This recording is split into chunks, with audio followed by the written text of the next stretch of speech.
American Federal Government, Chapter 4. We're on civil liberties. So, this, well, I'm full of hyperbole because I'm always like, this is the most important chapter. And I'll probably say that 5 other times or more. But this chapter is really important.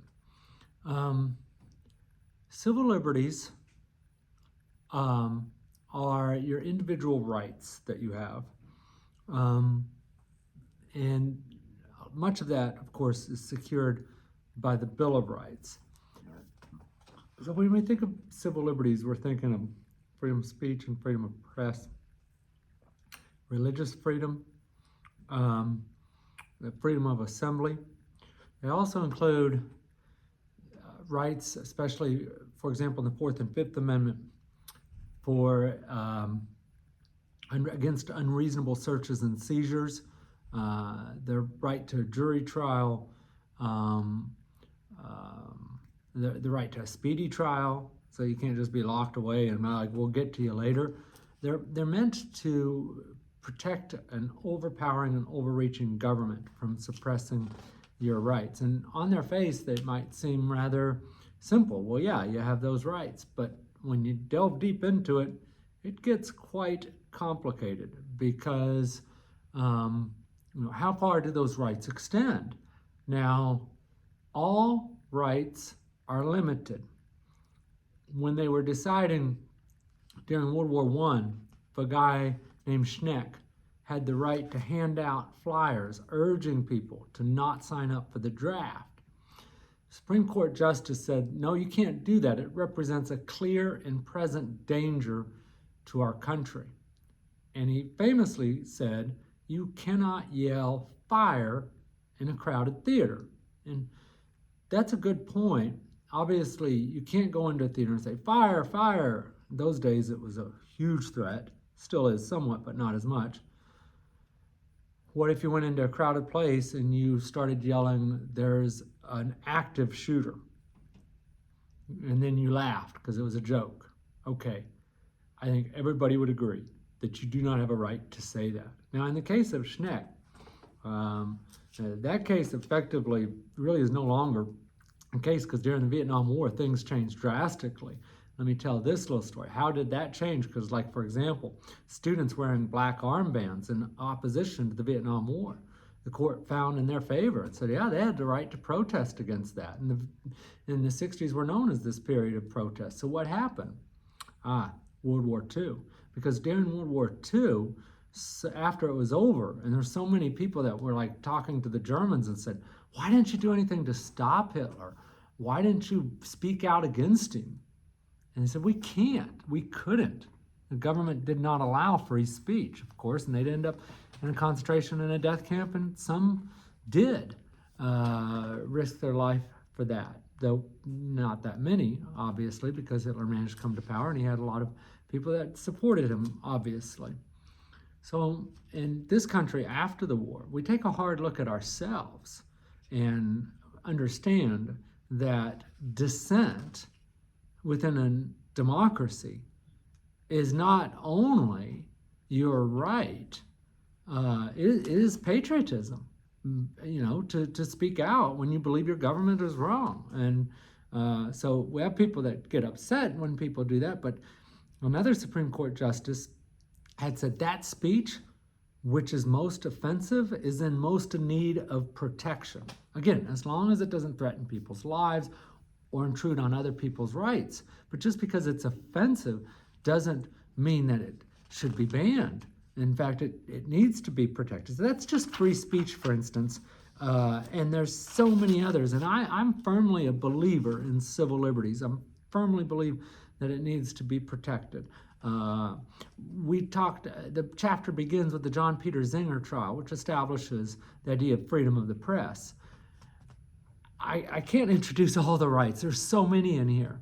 But I just get frightened because I saw something where people said that the press has gone too far and the government needs to start restricting what the press does. And part of it, because we have politicians who love to target the press, and even elephant in the room here, Donald Trump had called the press the enemy of the people.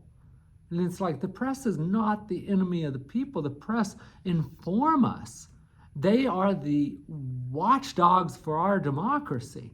And journalists work their butt off for very little pay to help bring us the story. And the reason politicians don't like them is because they often expose corruption.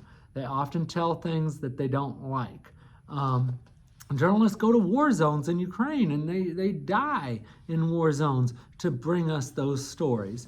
The press in the United States is one of the pillars of our democracy. So yeah, of course there's going to be politicians that say they're the enemy of the people, but they're not.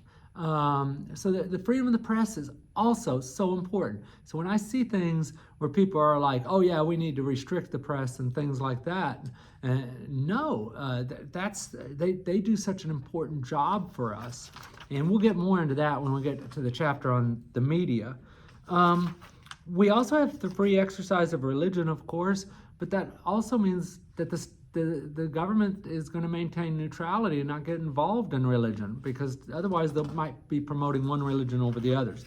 There's cases regarding that, cases regarding hate speech, all sorts of stuff. They really pack it in. The Second Amendment, too, because of more recent decisions regarding what the right to bear arms means and criminal defense and so much. And I think your assignment is actually this week a really shocking documentary that I'm going to have you watch called The Confessions, and it'll really open your eyes to our criminal justice system and help you realize why these rights are so important, because a lot of people often are like, I don't know why these people that are accused of crime, they have more rights than I do and things like that, which isn't true. And you'll see what can happen even when we have these protections. And finally, too, I've got 3 minutes left, and here I'm going to talk about abortion. Obviously, I can't do it in 3 minutes. I'll just tell you about this, of course, because you know that just a year ago or so, the Supreme Court had said that states can ban abortion. So abortion is effectively banned in Oklahoma. It is banned in Oklahoma. You can't get one in Oklahoma. You cannot get an abortion. So, boy, that has really upended things. We kind of saw this coming as conservatives had worked so hard to try to transform the court, which they were successful in doing.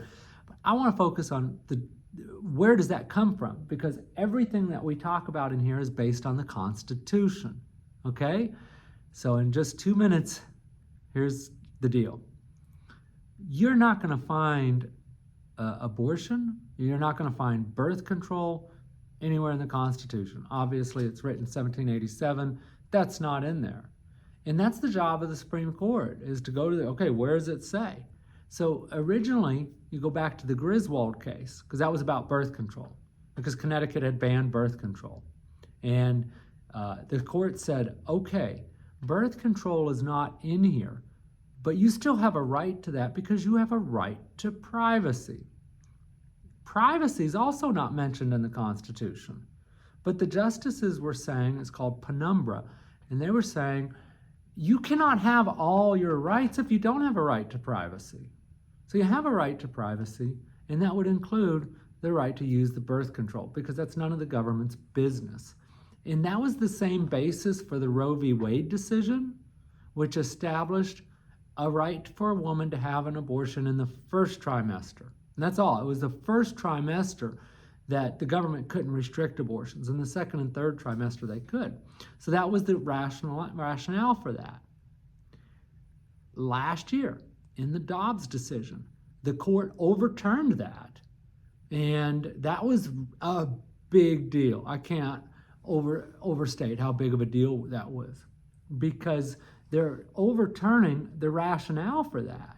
And they're saying, no, you don't necessarily have a right to privacy, and the government can take away and restrict your right, a woman's right to an abortion, which they have in many, many states, and thus the government, you also, that could affect the right to birth control. The government could restrict that. Also marriage, gay marriage, it could restrict that. A whole bunch of things could be reversed. And who knows where that will go from here. And a lot of that will be determined at the ballot box. So It's 10 minutes. I'm out of time. This is just so much to discuss. There's no way I'm going to get to it all. Read it carefully, please. This is so important. Civil liberties is so important. It is a foundation of our democracy, and you need to understand it. There's so much that is misunderstood about it, and I'm hoping the quiz will pick up the things that you miss, and the assignment's going to cover some of that. So, all right, thanks for listening, and we'll see you next week when we talk about civil rights.